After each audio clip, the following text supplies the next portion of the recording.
Hello, my name is Bill Ohler, and I'm here to present to you the proper use of business etiquette. To help me with my presentation, I have my assistant here, Stacy Lang. Thank you, Stacy. Did you know that 71% of Americans, while at work, have felt that they have been insulted or hurt by a coworker or supervisor? When at work, I always try to help people with smiles and respect. This way, they're treated as I would like to be treated.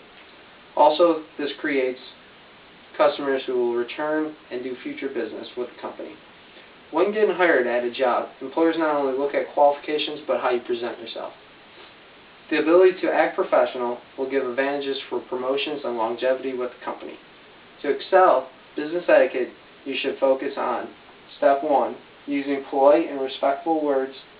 Step 2, respect coworkers and their space. And the third and final step is to try to use professional tone. The first step in business etiquette is to use polite words no matter who the audience is. A work environment is excelled when it is warm and friendly. Hello, my name is Stacy Lang. It's a pleasure to meet you today. Nice to meet you, Stacy. My name is Bill. This showed a kind and warm meeting with the people at the workplace. Also be generous with words. When using words and phrases that promote positivity, like thank you, you're welcome, and please. This will also create a warm environment and just get to know your workers, and it'll just be on a more friendly basis, making the workplace a lot more friendly and warm. Personally tell co-workers how much you appreciate them. If you do this, the co-worker will feel more happy and more motivated to get through the workday. You can show these examples by either personally walking up to them and telling them, hey, what a great job you did today, or another way of either sending a letter and email. The letter and email provides a written proof, and it also shows you an ability to way to express yourself fully. Keep calm and focus on work over differences when in conflict. Don't try to create shouting matches. If you start an argument with somebody, just try to end it there. Just try to go like, it's not that big of a deal.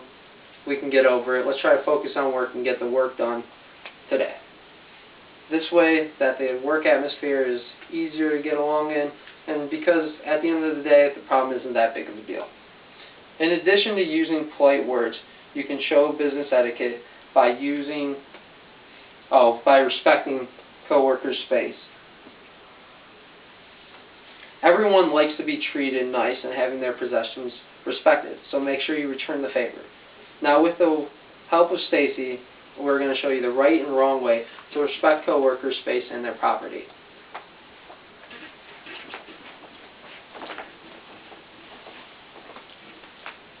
I don't know where I put my pen.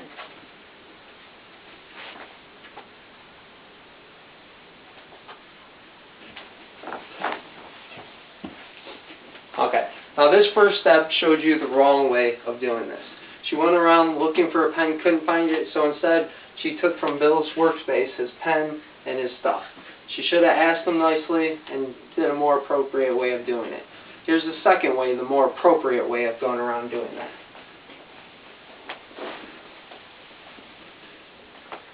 Still can't find that dumb pen.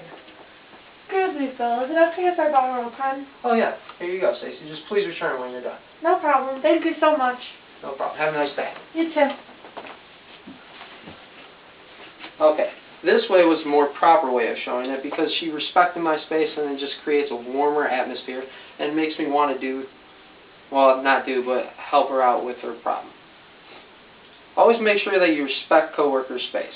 By turning down cell phones and avoiding like strong scents like perfumes and just like food, if you cook that up, just make sure that the scent's not too strong and makes people have a harder work environment. Also clean up after yourself. This way that the workplace is clean, neat, and that people can find their property and just go around with their day. This makes a happier workplace and just a more efficient workplace. Remember to be kind to people. Don't put people down. If you disrespect them, you'll get a reputation for it, and then people just look down on you, and they'll just make you feel more unhappy at the workplace, and overall just make the workplace a not fun mean environment.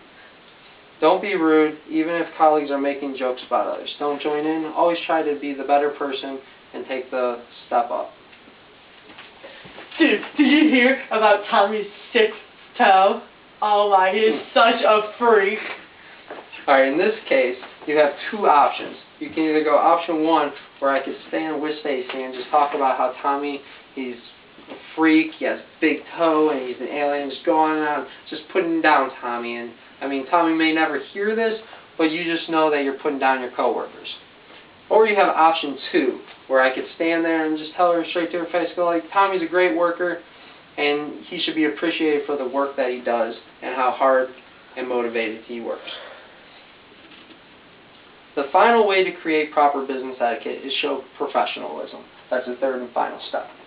Professionalism is being able to understand communication methods with proper technique.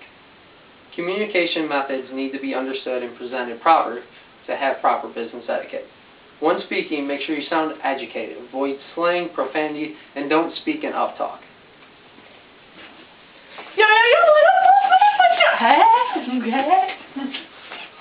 Alright, this just sounded really bad. She looked unprofessional and unmotivated for the workday. You could tell that this isn't somebody that you would want at your workplace. Now, if Stacey will come back, and now she'll show you the second scenario, the more effective, business-oriented way. Hello, Mr. Ohler. How are you today? I'm doing great. How are you doing, Stacey? Pretty good. I hope you have a great day. You too. This way shows a more proper, professional tone and just makes the whole day a lot better. It also sets a great mood for the office and just shows workers that you're ready to do business. When sending emails, use proper punctuation and avoid abbreviation and misspelled words. The misspelled words and abbreviation just makes it harder for the reader to understand what they're reading and follow the paper. It also just makes the paper seem uneducated and hard to follow. Use email addresses that are appropriate. Don't use like hot to trot as your email that you give somebody for a business as a business person. This way that they don't get all messed up and just don't know where to go, and it just looks very unprofessional. When making calls, also make sure that the background is quiet.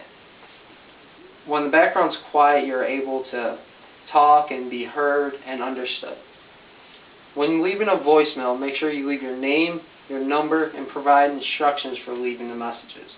This way that the reader, or I mean not the reader, but the person that's getting called will know who to call, when to call them, and what the message was about. Don't use jokes or weird music. By using these jokes and weird music, the person that's getting the message will get distorted and they just won't understand what you were trying to say. Also, in meetings, make sure that you turn off your cell phones. It's just proper business etiquette, and it just makes the business meeting go smoothly. These 3 pointers, if practiced regularly, will make a great business etiquette and give you respect around the workplace. Now let's look at them one last time. You can create great business etiquette by step 1, using polite and respectful words. Right here you can see a picture of him standing with his coworkers. They're all happy and excited to do business. Step 2, respect coworkers and their space. In this photo, you can see a worker sitting at his desk and an assistant or a person or a client coming in and just ready to ask him a question, and she's just respecting his space and standing there. And the third and final way is to try to use a professional tone, either in newspaper, when you're writing, or letters, also when you're speaking or on television. Always make sure that you respect and listen to people. Showing people you care and use professionalism will always win people over. The best way to get ahead is to show respect, because when respect is given, respect is earned. I would like to say thank you to my assistant, Stacey, if you could please walk in. Thank you. I would like to say also thank you to you for listening to the presentation. I hope you learned a lot about business etiquette. If you have any questions, please feel free to contact me by email or calling me on telephone. But remember, use proper business etiquette. Thank you. Bye.